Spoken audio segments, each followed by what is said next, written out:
This recording is protected by copyright. No part may be reproduced without the prior permission of the University of South Australia.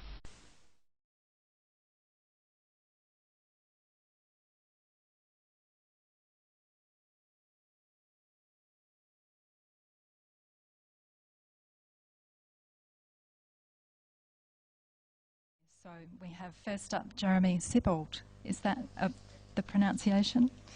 So Jeremy is going to talk about artists and archives, the use of primary source material in the visual arts. His core focus will be on South Australian artists with Australian and international artists to supplement the discussion and provide a global context.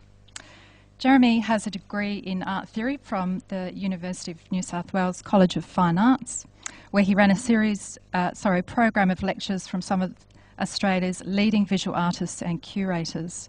He is employed by the National Archives of Australia in the South Australian office, providing researchers access to Commonwealth records. Jeremy is a visual artist whose recent work is based on the personal lives discovered in archival material. Over to you.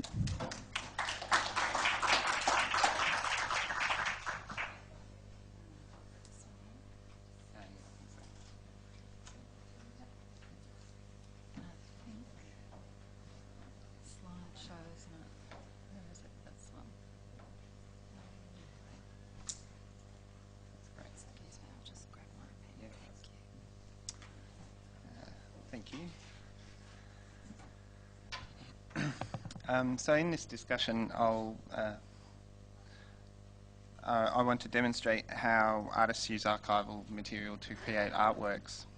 I'll attempt to decode the works and discuss the artist's themes and how this relates to our understanding of history. Oh, sorry, is it on? Am I too far away? Can't you hear me? Is that better? No? There? I don't know. I don't know how to turn it on. Oh, I'm muted. There. So that's better. No? Is that better? Okay, I'll try and speak up. Yes, I will.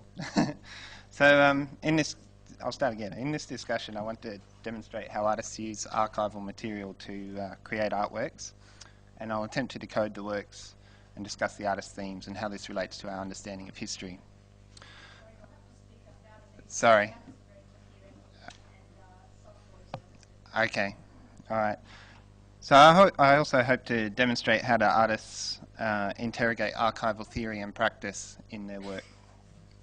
I'll start with the work of Peter Drew, a local Adelaide artist, and his series of work, Forgotten Outlaws. I suppose Forgotten Outlaws really inspired me to have a look at what other artists were doing in this field and who was using archival material. And I'm sure everybody from Adelaide will remember these works going up. So there is a potential to look at Drew's work and say, well, you know, he's just reproducing images that are in state records, but the act of putting them up and the subjects he's chosen imbues the work with meaning. So we all know that arts is a legitimate practice within the humanities, and it has a somewhat specific philosophical discourse. But when it comes to street art, it's a bit more of a grey area. There's firstly the old art versus vandalism debate, and perhaps more crucially is the point that street art isn't curated. There's no authority or institution or expert legitimising the practice of street art. But Drew, through his historical research at state records, has selected images of people arrested for misdemeanours. And he's saying, well, attempted suicide used to be criminal. Sodomy used to be criminal. Is street art really criminal?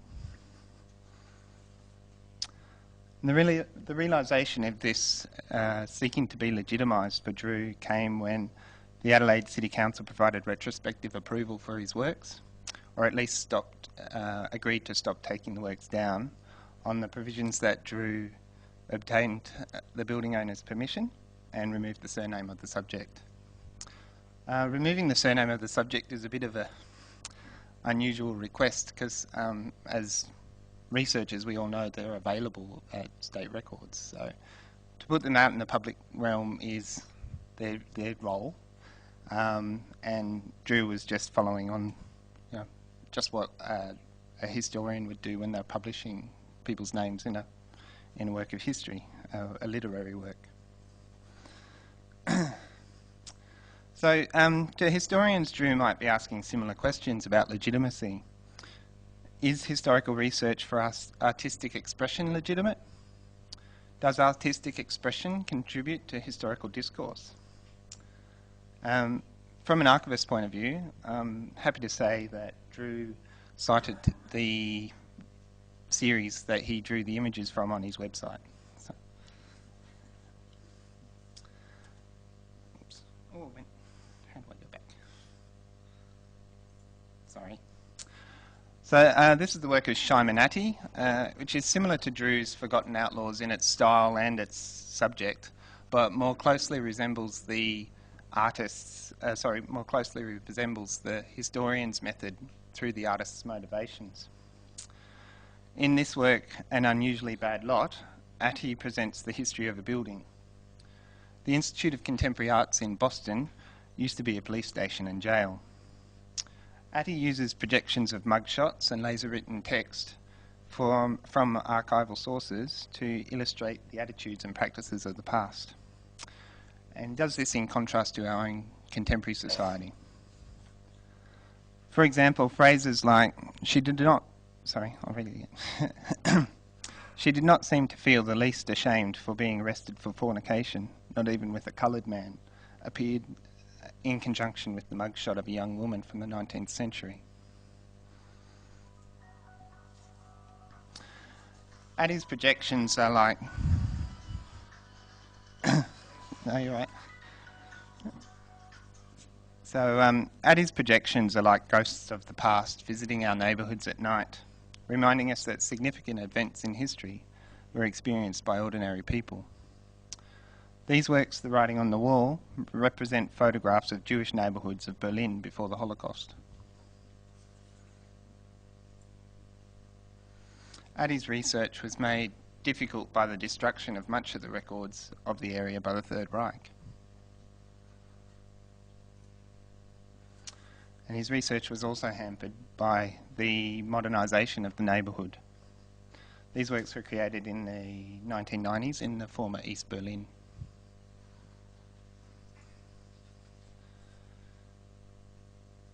In these works, the history that's depicted is part of our moral compass, and it offers a way of measuring what the past has delivered to the present. For Drew and Atty, the records are sacrosanct. They are the evidence and they are the artist's materials. Although, as Atty discovered with the scant records relating to Berlin's Jewish neighbourhoods, the archive of our past is not all-inclusive or even authoritative. It's been created in the past with vested interests for our interpretation and use for today. The artists collaborating on the Asia-Pacific Triennial Archive project, Disarmed, Imagining a Pacific Archive, question the evidence. For them, records are not sacrosanct and deserve to be critically examined. They begin with the question, what is not in the archives? A valid question for post-colonial people whose archival institutions are in their infancy. The people of Fiji look to foreign places like Kew in the UK for records that describe their homeland. I'll discuss the three artists who focused on Fiji: Teresa Tiiwa, Matt Hunkin, and Tarika Botolachisi. I said that so many times that I hoped I wasn't going to mess it up. So Teresa Tiiwa describes what is in the archives by first defining... Teresa Tiiwa describes what is not in the archives by first defining what is. Her Archive Stories poem is in two parts. The first part is a reference for a file held in the UK on recruitment, revealing the poetry in the archivist's classification systems. And in the second part, she describes what can only be gleaned from speaking to the families of those mentioned in the records, or the subjects themselves. I'll just read that last stanza for you. 2,304 letters that were written, read, treasured, wept over. 2,304 letters. Teiwa is emphasising here that those letters are not included in the archives in the UK. The personal pain and separation and angst of cultural isolation can rarely be described by the administrative records of government departments. To have a holistic view of the past, the imagined archive, for Teiwa at least, needs to include other forms of primary evidence, letters, oral histories, and stories. For Matt Hunkin, the records are available in the US or in New Zealand, but the records are incomplete. The photographs only name the American soldiers, and the administrative records only document those combatants that were officially enlisted. The stories of the Pacific are lost or insignificant amongst the stories of empire. Can you read the text in the boxes? No. Essentially what it is a cartoon of a photographer saying, just bring those boats around, we'll get a picture of you all. Takes the photograph, and then he takes down the names of the American soldiers and groups everybody else together as the Islander scouts. Hunkin uses his graphic comic book style, the language of popular culture, to draw out the heroism of individuals and minor players in World War II, and thus enables the realisation of a popular history for the Pacific, highlighting what was effectively a major moment on the path to self-government for many Pacific nations. So here again, it's I won't read the text, it's not all that important, but it's just a comic book style integrated with the photographs from archival sources. In a dialogue with Hunkin and Teiwa, Tarika Bolatajisi offers the analysis of contemporary militarism in the Pacific, producing portraits of the servicemen enlisted in the British forces and serving overseas, as well as those working for private security firms in places like Afghanistan. The biggest source of income for Fiji is remittances from foreign workers.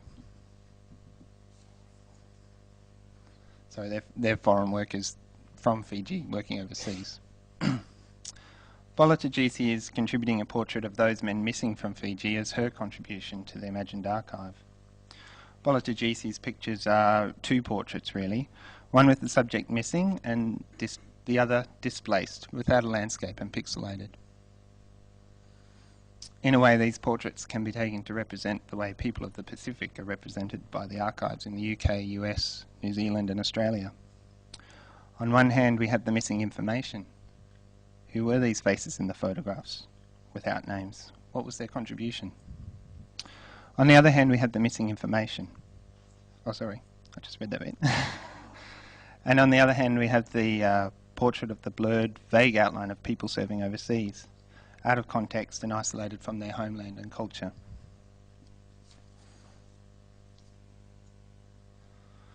The pixelation in these pictures represents the communications of those overseas.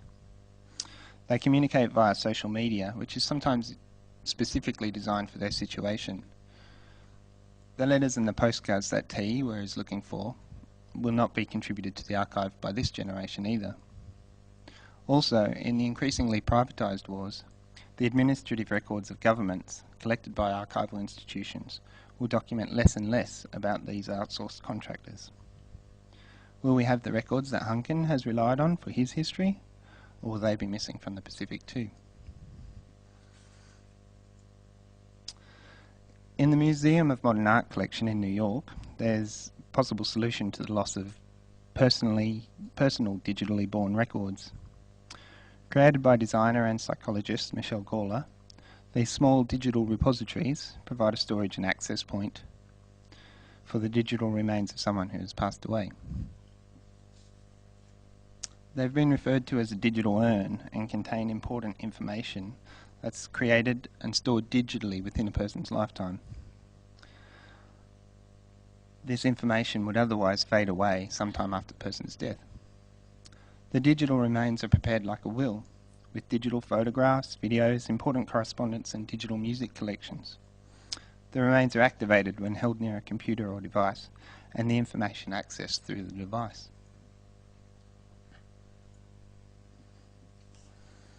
These urns are small, handheld objects made to be shared among friends and family, and each one is unique.